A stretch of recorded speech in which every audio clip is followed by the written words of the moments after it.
At the heart of this universe lies the story of Paul Atreides. In a distant future, humanity has expanded among the stars, but technology is governed by ancient prohibitions. The most precious element in the universe is the spice, the melange, a substance that prolongs life, expands consciousness, and makes space travel possible. The only source of this spice is the desolate and dangerous planet of Arrakis, also known as Dune, home to gigantic sandworms and the enigmatic Fremen, people adapted to desert life. The story begins when House Atreides, led by the noble Duke Leto, receives an imperial order to leave their requited fiefdom of Caladan to take control of the spice production of Arrakis, succeeding the ruthless and corrupt House Harkonnen. However, this transfer is a deadly trap orchestrated by the Harkonnens with the Emperor's approval.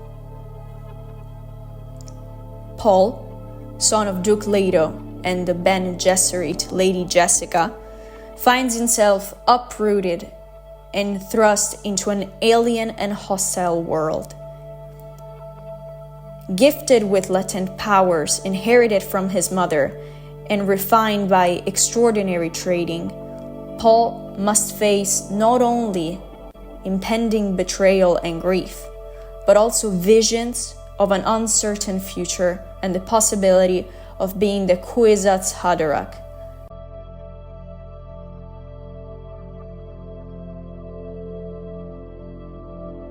Dune is a 1965 epic science fiction novel by the American author Frank Herbert, which won the inaugural Nebula Award for Best Novel in 1966, and it tied with Roger Zelazny's This Immortal for the Hugo Award for Best Novel. It is the first installment of the Dune Chronicles, and it is one of the world's best-selling science fiction novels.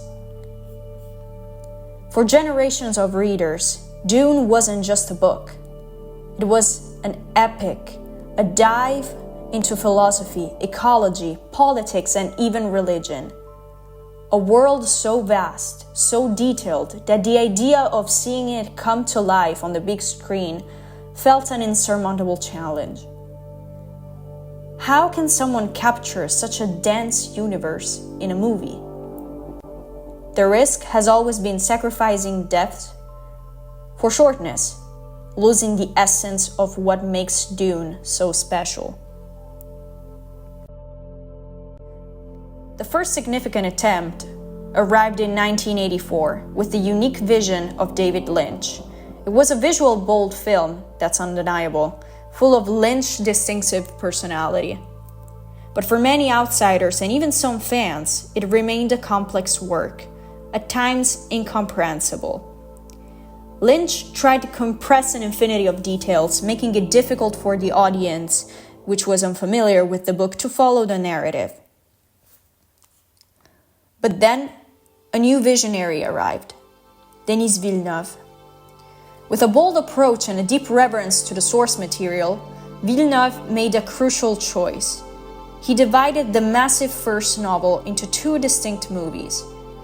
This decision allowed the narrative the necessary space to breathe and develop with the due calm.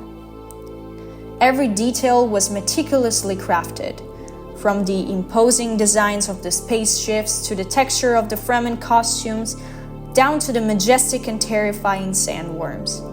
Villeneuve understood that Dune was not just a story.